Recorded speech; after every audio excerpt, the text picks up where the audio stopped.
Hi, my name is Peter Yang, and you're listening to the Tomorrow with Rovio podcast.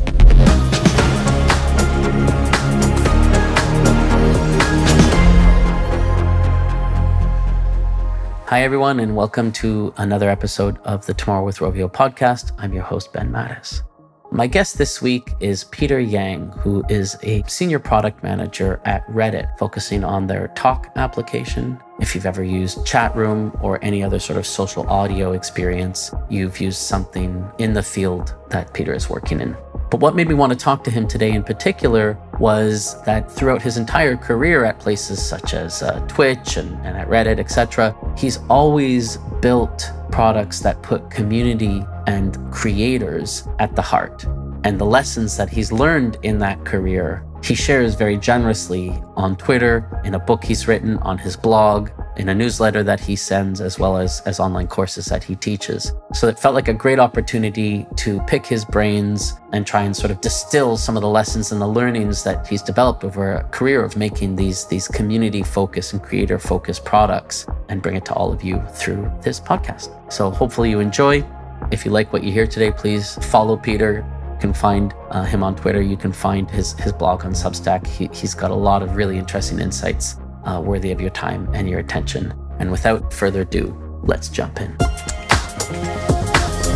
Okay, well, Peter, great to have you on the podcast. Great to sort of re-meet. We had a little chat some weeks ago, and then we had the quiet period of the summer. But I've been really looking forward to this interview. So thank you so much for so much for agreeing to be on the podcast. Yeah, Ben, it's definitely a pleasure to get to know you, and thank you so much for the opportunity. Yeah. So I read your blog. I follow you on Twitter. So I've got a decent sense of sort of what you care about. But for the people who might be listening who don't, could you start with just the basic introduction, sort of who you are, a little bit about your background, your career, and the kind of stuff that gets you out of bed in the morning? What's your main focus? Yeah, I think right now I am a product lead at Reddit. I work on Reddit Talk, which is Reddit's live audio product. Yeah. And before that, I worked at different social media companies, from Twitch to Facebook and a bunch of other companies. And I think, for me, there's different kinds of PMs, but for me, I really value building products with customers and really taking time to care about the craft and ship a delightful experience. Okay. Yeah. Now, you say PM, and you spent your whole career as a PM in various levels of seniority, it seems like. I still get people occasionally who they don't necessarily use the same definition of PM that maybe you might use. There's some people, I think, who still interchange project management and product management. Can you talk a little bit about your definition of a PM? What is a PM in the modern world of sort of software development? Yeah, so PM, it stands for product management. And my definition is, the goal of a PM at the end of the day is to solve a customer problem, right? And I think, that's super important, and that's like the foundation of being a PM. But lately I've been thinking about, hey, not only should you solve a customer problem, but you should also think about how your product makes the customer feel. And I kind of learned this from Rahul, who is the co-founder of Superhuman. Okay. But, when people play a game, they don't really have a burning problem in mind. They just want to be entertained. They want to feel joy, surprise, and delight. So the PM's goal is to solve a customer problem, make the customer feel whatever emotion you want them to feel. And to achieve that, you kind of have to grow a metric. You got to work well with your team. But again, at the end of the day, you're there to serve the customer. Okay, cool. Yeah. And the team that you work with, it's generally pretty engineer heavy, I would assume, but still multidisciplinary. Is that right? I mean, you're going to have probably UI designers or designers. You're probably going to have marketing. You're going to have a variety of different sort of voices at the table who are all working together in that effort to, as you say, solve a customer problem or make the customer feel a particular thing. Yeah. So the way I think about it is like there's different circles. At the core, you have this like three-legged stool, which is PM, the engineers, and the designer. And like, faster iteration through that, like, helps you build good products. but there's a whole wide variety of cross-functional people, legal, marketing. There's a whole bunch of people that also support the product. And then the final circle, and most PMs don't leverage this, but the final circle is that you should actually make the customers part of your team too. Just like talk to them every day, make them feel invested in the product you're trying to build for them. Absolutely. Yeah. And this seems to be a pretty important point for you. And I think we'll probably get back many times to this idea of the customer or the community throughout this interview. But before we do that, I just want to talk a little bit more about sort of what you do, because you're an employee. You've worked at these sort of cool companies, Twitch and Reddit and that kind of thing. But you also invest quite a fair amount of energy in sharing, right? So you tweet your thoughts a lot. You write quite actively in terms of sharing your thoughts on your blog and whatnot, your Substack. You've written a book. So like, what motivated this? Why did you decide that this was something you wanted to do? And I guess sort of how long have you been doing it? And I don't know, sort of what's your relationship with sharing your knowledge externally to your companies? Yeah. So, I was a typical Asian kid growing up, right? Like I spent my life collecting different credentials and seeking permission to do things, like permission to go to a good college, to get good grades, get a job at a top tech company. And, I think I kind of had this moment a year or two ago where I decided, hey, I'm not going to, I can still work at cool companies, but I should prove my worth directly in the eyes of the customer in the market. And the best way to do that is to kind of share my ideas and just share my knowledge with the world, right? And also learn in public. Like there's a lot of things I actually don't know about, and just like learning in public and bringing people along the journey has kind of made a huge difference in my life. Through kind of my blog and through Twitter, I met a lot of amazing people, like people that I never thought would follow me and like, like my thoughts and humor. And it's been really, it's definitely been a confidence boost, but it's also been really amazing in just kind of like learning in the world. Yeah. Okay. Very interesting. I like the point about growing up needing permission to do things and then sort of suddenly deciding that maybe you were asking the wrong people for permission. That's very interesting. Yeah. You now have the entire internet giving you permission to share your thoughts with them. So that's pretty cool. Yeah. Okay, so we talked about customer, and if I look at the companies that you've worked at, and if I looked at the products that you've worked on, that social element, the idea that if I'm using this product, I'm probably not working in isolation. I'm probably not benefiting or enjoying that product in isolation. I'm probably enjoying that product in some sort of group dynamic, whether it be Twitch or Reddit, your social audio program or what have you, right? The social component is at the core of, I think, most of your career. So I guess you've talked about how you believe so strongly in putting the customer first. What about online communities or social experiences has made them the center of your career? What is it about them that keeps on bringing you back over and over again, regardless of what company you're working at? Yeah, that's a really good question. Whenever I kind of worked on something that's kind of a little bit far from social and community, I kind of just like become not interested. So I think to answer that question, let's kind of first define what a community is, right? Please. To me, a community is just a group of people who have a common goal. They have a common identity and they have maybe common language. So like, for example, Wall Street Bets, right? Like why is it such a thriving community? Earlier this year, they had a common goal to basically defeat the hedge funds, make them go bankrupt. And then their identity was basically quite a goal. Yeah, quite a goal, right? And then people in the subreddit, their identity was they took pride in making these like crazy bets and risk losing tons of money. So like that was a common identity.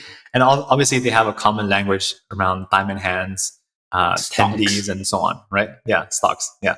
So and we kind of saw how Wall Street Bet changed the world just by doing this. So and I think, can I just say, I like the fact that you said that it changed the world. I feel like so many people are hesitant to acknowledge how these things that felt faddish at the time, because it came and it went, right? I mean, people aren't talking about Wall Street bets today in the same way that they were, in February and March. It's not the cover of, Time magazine the way it was then, but it absolutely changed the world, even if we don't see it so front and center anymore. And I think there are lots of examples of that. So I'm glad you used those words. Yeah, totally. Yeah. And yeah, I think community is like so powerful. I mean, it's kind of like a hot trend right now. Everyone's talking about community, but there's an old saying of, if you want to go fast, you go alone. If you want to go far, you go together. Mm-hmm. And I think community is kind of how people feel a sense of belonging and kind of get like change the world together. So products that enable community is like what I'm really passionate about. Did you grow up deeply engaged in any community? Like I was a big MMO nerd. And it started with the original Diablo 2, which wasn't really a full MMO, but then we went to Ultima Online, and I was like a big Ultima Online nerd and a big EverQuest nerd and a big Dark Age of Camelot and Shadowbane, like all of those, sort of early subscription fantasy MMOs were my life for like 8 years. So I had this deep-rooted engagement in community and community development, and how that was such a critical part of my pastime and my growth as an individual. And I'm wondering, did you have any similar stories of sort of community being really instrumental? Yeah, I mean, I really got into World of Warcraft in college, and I remember like my real life friends were like, "Hey, why is Peter like in his room all the time?"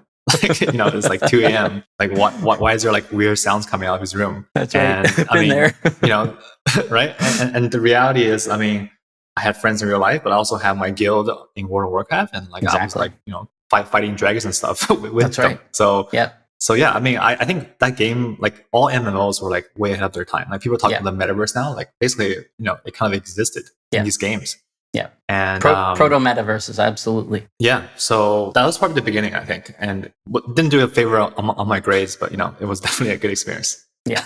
Yeah. You got a different type of education playing those games. Yes. Okay. So whether we talk about a video game community, World of Warcraft, or a viewership community like Twitch, or I don't know, an anything community like Reddit, are there commonalities that bind them all together? Is there a universal definition of a healthy community versus a toxic community, regardless of the platform? Is there anything that's been the same in every project that you've worked on when it comes to online and social and community?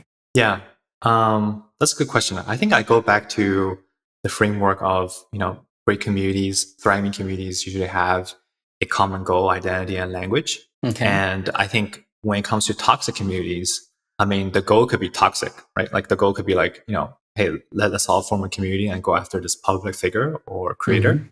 So, on a platform like Reddit, it's generally like very free speech, but there needs to be like basic rules in place to kind of, not let malicious communities thrive.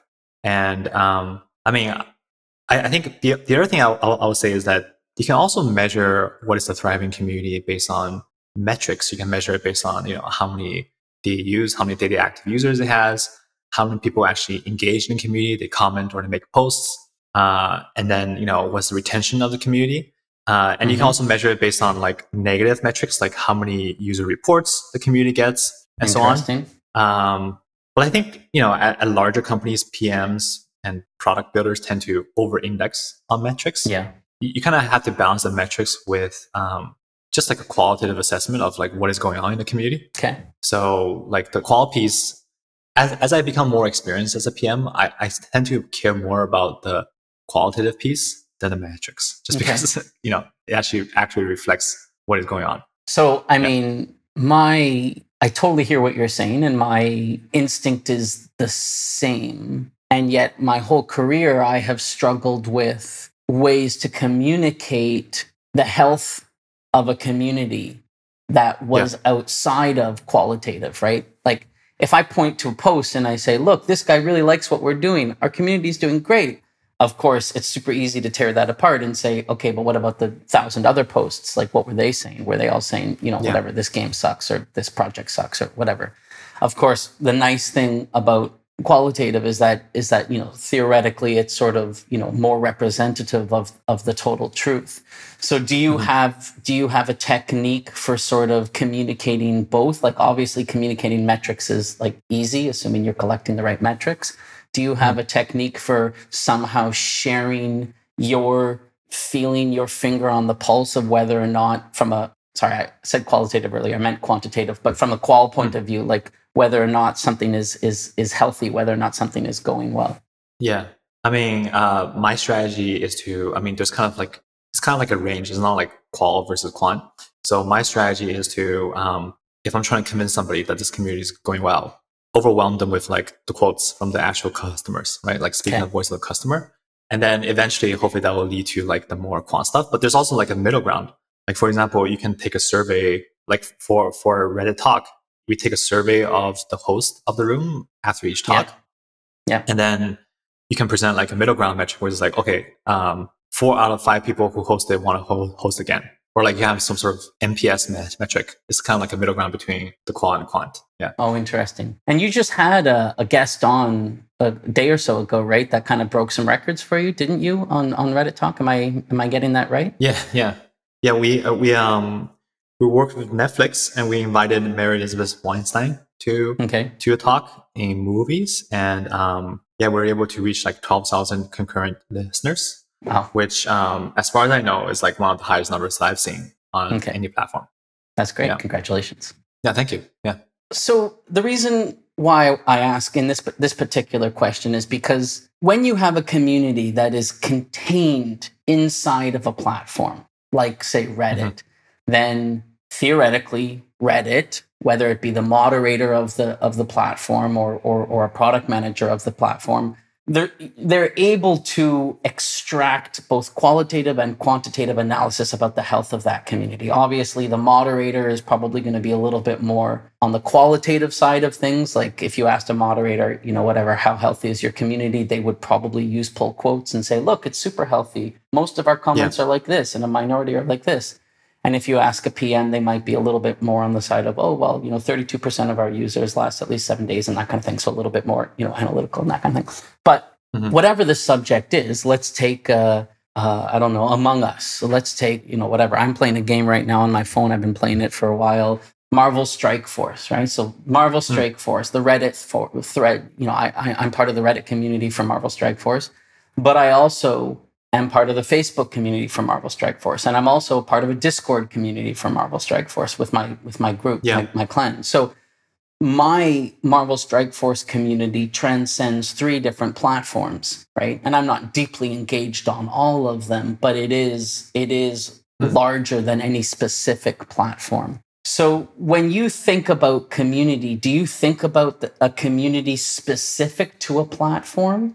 Is there some way to think about community that transcends a platform? I guess that was the sort of question I was asking. And the answer just may well be no, in which case, okay, I get it. But as someone who's not tied to a specific platform, I often find myself thinking about, well, how do I weigh, take Angry Birds for an example. How do I weigh the fan engagement of Twitter versus TikTok versus Reddit versus, all of these sort of things and look at some sort of holistic community health metric?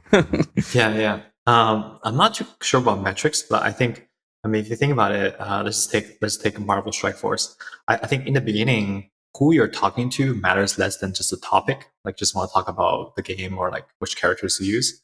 And, maybe if you're talking about it in a Facebook group on a subreddit, it doesn't really matter because you're mostly interested in the topic and the discussion. And then maybe over time, you start building some relationships with people and maybe you like team up with them in a game or something.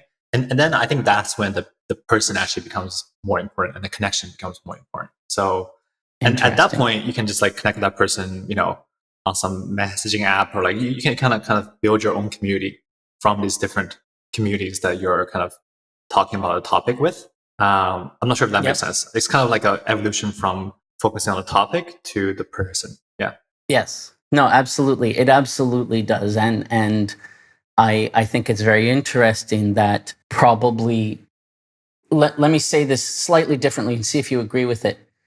The stronger a community is, the more community interactions there probably are that you can't track because they're hidden, they're behind the scenes, they're in Snapchat or in WhatsApp or in some micro platform that is still, they're still doing it because they're part of your community, but it's not out in the open in some highly trackable way. Does that ring true to you? Yeah, this is why you can't grow X by 30%. Is never it's just a proxy, Yeah. So I think gut is also just as important as whatever metrics that you pick. No, I think that totally makes sense. Yeah.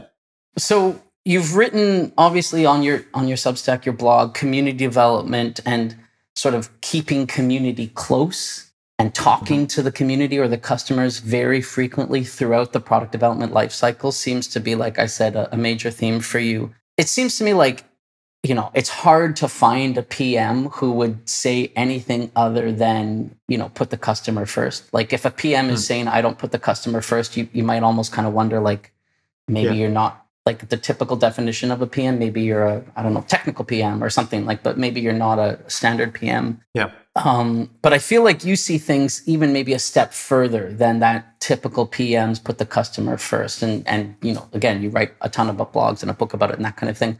Are there some wins there that you want to share? Like just a couple of lessons learned over your career about keeping a really, really close contact with the customers, some sort of story from the trenches that might be fun to share? Yeah, totally. First, let me kind of go on a little mini rant, right? I love mini rants. They're my favorite. Yeah, so I think, okay, cool. So, I think, obviously PMs, every PM will say, okay, I put the customer first. But the reality is, for most PMs, they're evaluated based on, one, did they move a metric? And two, did they make internal stakeholders happy? And theoretically, you assume that if you put the customer first, like those two things will happen as well. But just the fact that you're actually evaluated based on those two things means that most PMs actually don't put the customer first. Like they're trying to game some sort of metric at the end of the quarter to meet some sort of OKR, or they spend all their time with internal stakeholders and they don't actually talk to customers directly. Just like read some research deck or they kind of make some assumptions about customers, right? It actually takes a lot of effort. And I'm speaking from a perspective of a larger company. Like if you're like a startup and if you're a founder, you better be damn sure that you're talking to customers just to survive. But at a larger company, it actually takes a lot of work for the PM to actually talk to customers every day. You have to go through a lot of internal hurdles, and you gotta rub some people the wrong way to be able to kind of build that customer community. Yes. So in terms of some wins, when I was at Twitch, my favorite part about that job was building for the streamers, because streamers are very active on social media. Yeah. If you actually do something good for them, they will give you a shout out in their stream. It's like a very visceral way to build products. And a lot of what I built, I built this thing called raids, which is basically just letting people send their viewers to another channel at the end of their stream. It just came from observing organic behavior that was already happening on the platform. People are sharing links to their friends' channels at the end of the stream, and also talking to a bunch of top streamers and kind of working with them to figure out how to actually craft the product. But now, what I've realized, and this is how I kind of evolved from customer first to community first. What I realized is that, you can have a bunch of one-on-one calls or interactions with a bunch of customers. But what's even more powerful is if you put a bunch of early adopters or customers into some sort of community. And then the key difference is that now they can actually talk to each other. Right? Yes. The fact that they can talk to each other, they build a ton of hype and they give a ton of feedback to each other. And I don't have to micromanage them. And I can just check in once or twice a week. And it feels like we're part of a team as opposed to me just doing individual customer research. So it's incredibly powerful. It feels like I have it just feels like I have a network of actual customers who are actually supporting me on this product. And that feels great, Yep. Yeah. And then, you're absolutely preaching to the choir. I am a total convert there. Yeah. I'm looking forward to the day soon when I can share my own experiences with that this summer, because I had a really fun experience doing that sort of community-led product development through the summer months. Nice. But I'm wondering I use Discord. I'm wondering what you used. And, I did a series of both sort of group chats, but also some more formal surveys to collect feedback. Are these the same sort of tools that you're using when you do this kind of community-led development? Yeah, I've used everything from Discord to subreddits to Slack. Like those are the main tools. Mm-hmm. I don't keep it too formal. I mostly just like spend time hanging out with them every day. Mm-hmm. And you kind of get a sense of how they're feeling. Absolutely. Yep. Yeah. No, I very much agree. So as a, as an expert in communities, and someone who has spent, a couple of months now focused on games. Is that right? 6 weeks, something like that? Your last 4 or 5 posts have been about games, if my count is right. Mm-hmm. You've probably dipped your toe into a variety of different gaming communities. That's my assumption. Mm-hmm. I'm wondering if there's any that caught your attention. Doesn't have to be just this summer, just in general. Are there any gaming specific communities that caught your attention as particularly inspiring, particularly engaged, particularly active?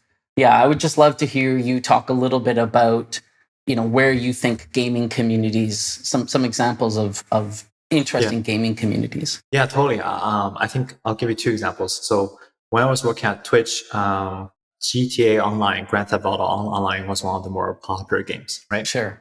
And we had this streamer who like rose through the ranks incredibly fast. Mm-hmm. I forgot his name, but basically he was a real life cop. Like, his main job was to like be a cop. And he just role played as a cop in GTA Online. And people really loved kind of getting pulled over by him and like,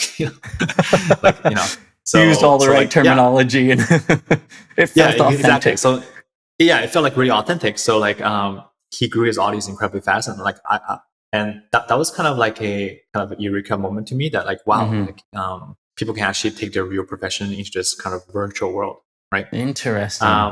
The second example I would say is like I've been doing some research on like Axie Infinity recently. Oh yes. Right. And I got some Axies from my friend and I started playing the game.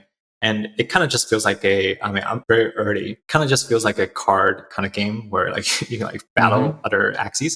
But I think what's incredible about this game is that it's gone beyond like the typical crypto bro kind of thing into it's actually helping people in Southeast Asia and these countries make a living online. It's kind of maybe this is a bad association, but it kind of reminds me of like gold farming, except people are actually making their own accounts. They're trying to they're actually making thousands of dollars every month playing this game, and I think that's pretty incredible. Yeah. I'm just going to take a quick tangent here to explain a part about Axie Infinity that I only recently became aware of, and I think maybe is important for this point you've just brought up. So Axie Infinity, if anyone hasn't heard about it, it's a play to earn game. I tried to start and I was like, I'm going to buy some Axies. And I went to the marketplace and they were $250 USD per. So I had to buy 3. That was $750 minimum investment just to get started. And I was like, whoa, hold on. I don't know if I'm ready to spend almost $1,000 Canadian to play a game that, I don't really know how much I'll actually play it. So I I held off. But there is this model that Axie Infinity has sort of introduced. They call it the scholarship and the manager model. So scholars play and managers buy, I think if I have that right. So you can play Axie Infinity without necessarily putting that $1,000 upfront investment in. And my assumption is when we talk about these people in Southeast Asia who lost their job as janitors and are now making a living full-time playing Axie Infinity, they're probably playing under that scholarship manager model whereby someone is loaning them an Axie that they're then grinding, earning money both for themselves as well as the person who loaned them the Axie. And that in and of itself, that relationship of trust, because it is trust, right? There are no guarantees right now inside of that model. That is a very interesting example of a pretty healthy community. I'm sure there are people getting scammed left, right, and center, but there's also thousands of people making money entirely based off of the trust of the person who loans them the Axies to play with. Yeah, that's like a brilliant move. I mean, it's kind of like, back in our wild days where there's these marketplaces where you can get people access to your account and they'll grind to level 999 for you. Yeah.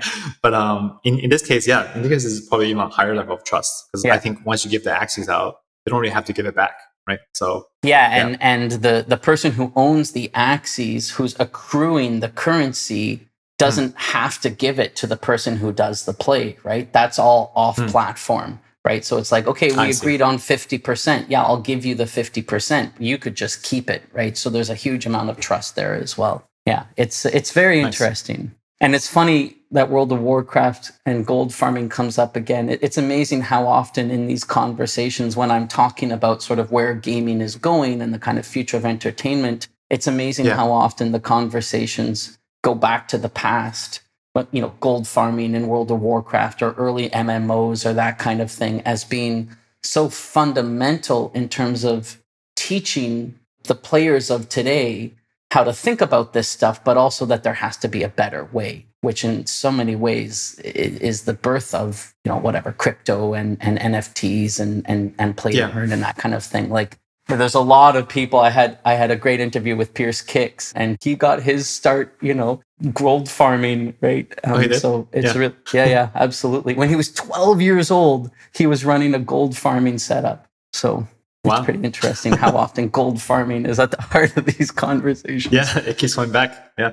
Okay, so let's talk about trends. Obviously, trends are a big deal for me in my line of work and in this podcast. So if we look at online communities, whether it's in games or just general consumer products, it doesn't matter. Are there trends today that you're noticing? Are they moving more towards synchronous communities or more towards asynchronous communities? Are there any sort of trends there that you think are kind of on the way up? I mean, I think when it comes to communities, the main trend probably is trend towards ownership, right? Okay. Where the creator and the fans and the people in the community, they want to own their outcome instead of renting something from another platform. And this is where the whole crypto thing comes in. To be honest with you, the crypto thing is moving so fast that I have trouble keeping up. Yeah. But everything from the NFTs to DAOs to the social tokens, I think it's super interesting. And even big players like Discord are actively exploring how they can enable this stuff. Yeah. Right. Yeah. So and trend towards own-ownership, and related to that, I think people are increasingly becoming pseudo-anonymous. I think. Okay. I couldn't sleep yesterday because there's this crazy there's all these animals popping up in people's Twitter profiles, from apes to koalas to everything. And these are just new communities popping up where people are, they feel kind of affinity and identity towards a certain type of character, and they don't, so the trend towards ownership, trend towards pseudo-anonymity, all that stuff is tied together. Interesting. Yeah, I saw someone yesterday in exactly one of those threads talking about how the NFT'd avatar is going to be such a powerful paradigm shift for NFTs in general. And that seems to tie into exactly what you just talked about.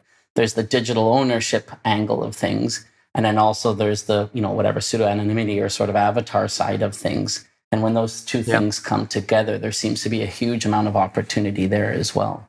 Yeah, there's probably a lot of scams there too, but there's probably some legit things going on there. Yeah.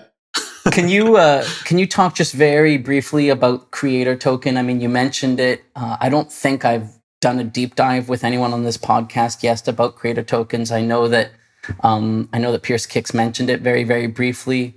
Ryan Gill also talked about it just very, very briefly, but I'd love to just have you give, a couple of minutes over to the Creator Token, because it does seem to be something that's a little bit at the heart of, sort of communities and social. Yeah. I mean, I think the right terminology is really, it's really like a community token. Okay. I think a good example is Whale Shark. Okay. Whale Shark is a creator, and he has a token called Whale. Yep. And that comes with if you get a token, you can be part of his Discord server. He also buys a lot of NFTs. So, theoretically, those NFTs back the value of the Whale token. And, people can, it's like a Whale community token, and people can use they can trade a token. They can also use the token to vote on different community actions, who they want to nominate as a community manager, or different kind of, it feels like a democracy, basically. You can kind of vote. It's very interesting. It's very interesting. Yeah. It's kind of, I think it's much more nascent than NFTs is. Yeah, it's very early days. It's very early days, yeah. But I can see it like taking off in the next couple of years. Yeah. And I am sure I would love to be a fly on the wall somewhere of, Mr. Beast and, his team thinking and talking about how they're going to use, creator tokens or community tokens. That would be a very interesting conversation. Yeah, I'm sure to think about it. Of course. And if they're not, they should. Yeah. Okay, so just maybe a little bit about social audio. So obviously you're working on a social audio product right now. Clubhouse was all the rage, in whatever January, February. It kind of popped a little bit. Seems like it maybe flatlined a little bit. I mean, it certainly did for me. I haven't launched it in a little bit in a while, even though I was a pretty heavy user in the early spring. Yeah. What do you think happened there? Is that a problem specific to Clubhouse? Is that a problem specific to social audio? Is that something that you are paying attention to with your work at Reddit? Yeah, it's very interesting. I think, first of all, social audio is probably more of a medium for community and connection than many other mediums like video or like text. Yeah. Because you can't really be a great social audio creator by yourself. You need to like talk to other people to be a creator, right? And like when I opened Clubhouse, there's a lot of like self-promotional rooms, like how I made $1 million, crypto rooms. But I had an interesting conversation with someone else yesterday who's a longtime Clubhouse user. And when he opens Clubhouse, he actually has a lot of rooms that are just his friends. So I think there's kind of like an evolution where when you get started on Clubhouse or social audio, you come for the content. You come from like the Elon Musk talk. You come from like these kind of big name talks. Yeah, exactly. Eventually, if you want to stick around, you really have to build the connection. And I think they're pretty genius in launching this feature called the back channel. It's like a text DM feature. So that kind of helps you build a connection. So like the user journey is like you come for the content, you meet some cool people, maybe you talk to them on the stage, and then you start like a DM thread. And then eventually you decide, hey, actually, I want to make a room with this person too. So we start some rooms together. And then maybe eventually you form a club, which is their concept of a community, right? So I think what really causes people to stick around in social audio is if they actually found the connection and the belonging. And I think it just doesn't apply to Clubhouse, it applies to all platforms. So that's what the magic of social audio is, in my opinion. It's kind of the connection. It's not necessarily like the content, because the content, like, social audio can't really compete in pure content with like podcasts or like Netflix. Yeah. So, okay, that's amazing. I love that. Yeah. There's no right answer here. I'm going to ask you, I'm going to throw you a hard ball and just like whatever, you can dodge it if it's impossible to answer. What can platforms do then to help convert people from the top of the funnel, hey, come listen to Elon Musk, to the actual stuff that matters, which is this guy over here might be a lifelong friend? How can we help get people through to the actual meaningful connections that are going to create the kind of engagement and retention on the platform that people like you and me deeply care about? It's a hard problem, but I think it's similar to what we talked about earlier with the Marvel game, right? Like people come in the beginning because they're interested in a topic or a piece of content. So the platform needs to basically help people explore conversations around that topic. And then once you explore conversations around that topic, you meet other interesting people. And then the platform needs to give people ways to talk to each other, either one-on-one or like in small groups. And then eventually the platform needs to give people a way to form a community around that topic or just like around their friends. And then once they have the community, that's when people really want to stick around, because they come for the connection. They don't come for, Elon Musk or like some sort of push notification that you get. Yeah. But it's interesting. It's interesting that your answer goes to tools and platform, which I absolutely agree with. But I wonder whether there's also a content piece of it as well, right? The problem with the Elon Musk thing is I'm never going to get a chance to get up on that stage. So no one's ever going to get to decide whether or not I'm worth talking to, because it's the Elon Musk show and nobody else is really invited, right? Yeah. So there's probably a specific type of content whereby you're encouraging more people to be visible and therefore sort of encouraging more interactions, right? You're throwing more things into the soup, therefore more things can bounce off of each other and stick together. Whereas when it's the Elon Musk show, it's an attention black hole. So there's that step of content that's needed after the Elon Musk show before the actual relationships can start forming. And that's a hard one. At least for me, that's been a hard one. Yeah, you're totally right. I mean, yeah. I think this is why the text DMs and like some of the other channels that they open up is like so key, because you can have a side conversation while Elon Musk is on the stage, and you can continue to build connection that way. Yeah. Without actually being on the stage. Yeah, absolutely. And it's interesting. Just one more point about, social audio. Like, I've heard it said that the best room hosts are the ones who actually take up the least airtime. They're basically social lubricators, right? They are there to give the mic to other people. They are there to encourage more of these interactions. And I mean, if I'm running Clubhouse or Reddit Talks or whatever it is, obviously getting Elon Musk in to bring in the numbers is great. But then I want to find as many of those social lubricators as I can and get them starting up the channels, because that's the thing that's going to really drive all of those individual interconnections. That's super important. Exactly. It's the host that's the number one customer segment. You have to make the host happy. Yeah. Yes. I want to talk a little bit more about creators. This one can be quick if there's no specific meat here. I guess I'm just wondering if there's a difference between creator-led communities, like, so a community where, like, going back to Whale, right? Like, who's the leader? Well, there's an obvious leader of that community, right? And everyone's kind of like there for that person. I'm wondering if you've noticed any differences between creator-led communities and non. Like, let's say, Marvel Strike Force. Like, Marvel Strike Force, there's no individual creator who's the heart of that. It's the game who's the heart of that. Do those communities operate in different ways? I think there's definitely differences. I mean, basically, in any kind of community, there's always going to be people who are more passionate about that community than more casual, right? Yes. So people who are like super active, creator communities probably starts with the creator, and then maybe other people become creators in that community. But in a more topic-based community, there are still users who are super passionate. They post a lot more than other users, and they don't own the community, but they definitely contribute more to the community than other users. And I think on a platform like Reddit, which is very much topic-led, it's actually kind of gives me it's a little bit off topic, but kind of gives me faith in humanity, because they're just posting because they love the topic. They're not trying to build clout or like trying to make a lot of money. They just love the topic and just want to talk to other people about the topic. So it's very interesting. Yeah. Okay. Yeah. No, that is interesting, and obviously that sort of ties back to our health of community conversation, right?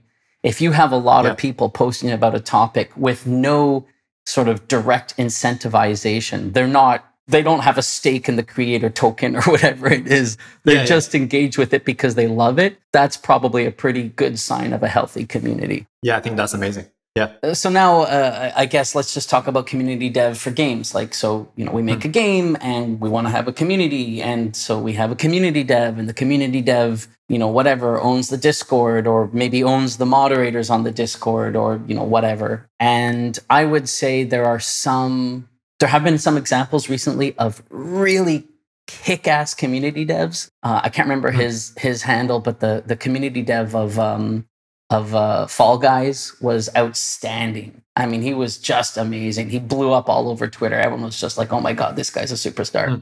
So there are some examples of like real rock star community devs. And then there are some examples of games where, frankly, their community development is horrible. And it's like just nothing but conflict and nothing but, radio silence and that kind of stuff. So as a game developer, as a podcast that is trying to be about entertainment overall, but definitely has a bias towards games, I think it's probably safe to say that most of our listeners are in the game development industry. So I'm wondering if you have any tips on community management to share for those of us who make games professionally and maybe are not yet world-class at managing those communities. Yeah, I mean, I'm definitely not world-class. I'm still, learning as everyone else is.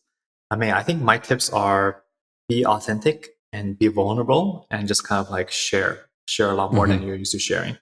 I think, just generally speaking, humans, people don't like people who boast about themselves, or like they don't like PR speak and like, like a marketing blog post. They just want to be part of the process. They want to feel like they're part of what you're building for them. So if you're just like very genuine and very vulnerable and very honest about your struggles, that really resonates with them. Like for my product right now, like I just tell them when there's like, some bugs or like some issues. And, the customers I build for, they don't mind, because like I just tell them ahead of time. They know it's like an early product and they feel like part of the process. So they actually help me find all the bugs and the issues. They don't actually mind when the product is not perfect. Yeah. That makes sense. Absolutely. Yeah. And I'm wondering, just a sort of add on to that, does that change when you start asking them to pay? Yeah, I think that definitely changes, because they have much higher expectations. They're putting their money there. So at that point, you probably need to have a better, more polished product and like a better experience for them. But even if you have a paid product, you can still get a bunch of early adopters to try it out for free. See, what it's worth, and then they'll probably tell you at what point they think this product deserves to, charge. Right? So yeah, that's fair. And I would agree.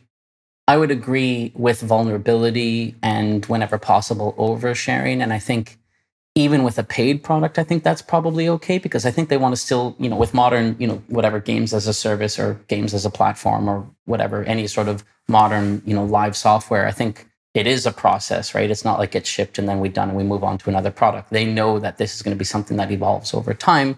I think they want to continue to feel part of that process throughout. I do think, though, that, as you said, as you start charging, the bulk of the community probably has certain expectations regarding, kind of like how polished the overall experience is. You can still have that little sort of super hardcore who want to see things really, really early and, can be your beta testers and that kind of stuff. But they're probably managed maybe a little bit differently than the, the average user.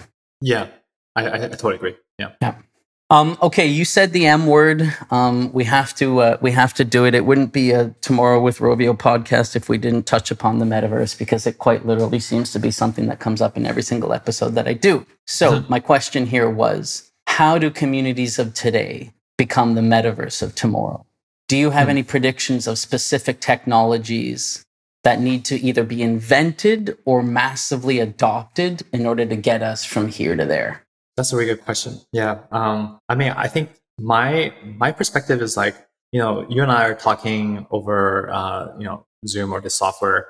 Like few interactions with people feel as good as just kind of like meeting up in real life. Grabbing some coffee, taking a walk in a park. Like nothing online really kind of compares to that right now. So I think the metaverse is really kind of just an evolution of community from chat room or Zoom based to kind of feeling like you can just like hang out with someone who lives across the world from you and hang out in the environment that you want to hang out in and have it feel immersive. I think that's kind of what the metaverse should be. I like that. And in terms of technologies, it's going to be pretty hard, right, to kind of create that feeling of immersiveness. So I think you have to create like 3D virtual worlds. I think Roblox has like a list of like 7 or 8 different things that you have to build to make it happen. Everything from identity to immersiveness to like frictionless experience to trust and safety. There's a lot to build, and we'll see when it all comes true. Yeah. No, absolutely. Yeah, and I think you're right. There are parts of the building block that are there. Virtual worlds. Persistent virtual worlds are not new. I think there are parts of the experience, that hypothetical, whatever, Ready Player One or whatever we want to call it, experience, that are foundations are being laid. So, whatever, voice chat, video chat is getting pretty good, is getting pretty seamless, pretty sort of one click. I think the sort of immersiveness, the idea of like, I kind of put the glasses on and now I'm in the metaverse. We're probably still ways away from, this kind of form factor, having that kind of immersiveness. And I think capture is a really big one. I have some guests lined up who I want to talk explicitly about the challenges of capture. Like, how do we capture voice? How do we capture face? How do we capture body? How do we capture environment? And then somehow project that into the metaverse is a very, very different challenge than seen, right? The output is one side, but the input is a whole other side. So I agree that we're probably many steps away from that, whatever glorious vision. But it's very interesting to me to see how many of, again, what I call the proto-metaverse, right? How many of these persistent worlds, these avatars, tech companies, these VR companies are all sort of working towards these, whatever potential pillars into that convergence. It is definitely a very buzzy space right now. Yeah, I believe that the gaming companies will get there first because they have the proto metaverses, they have the experience. Yep. And I think what's different about you and I getting coffee in real life is that in the metaverse, if I want to meet you and watch a sunset in like Santorini or something, like I have to fly all the way over there and like do all this work. But in the metaverse, we can just make it happen with like a few interactions. Yeah, that is kind of what's really cool. Yeah. And how important do you think this is, right? So, again, like everyone talks about that idea of like, I'm in the real world and now I'm in the metaverse, right? And I think that was popularized by Ready Player One, although, if you go back even further to like Snow Crash, like it was still basically the same idea, right? Do you think that the immersion inside that three-dimensional space needs to be directly into our eyes, or will screens and maybe positional audio and maybe, I don't know, message boards, like will other output methods continue to play critical roles in how people interact with this hypothetical metaverse, even if this is eventually possible, right? Even if I can eventually do this, will screens still matter? I think, I mean, I'm not an expert on this, but I think it either has to be directly beam into your eyes and like, into your senses, or you have this kind of like Star Trek kind of room where like you just have screens everywhere and like it can just create the world that you want to create. Like the point is it has to feel immersive. It has to feel like real life in some way. Yeah. Cool. I can't disagree. I don't know if I can agree.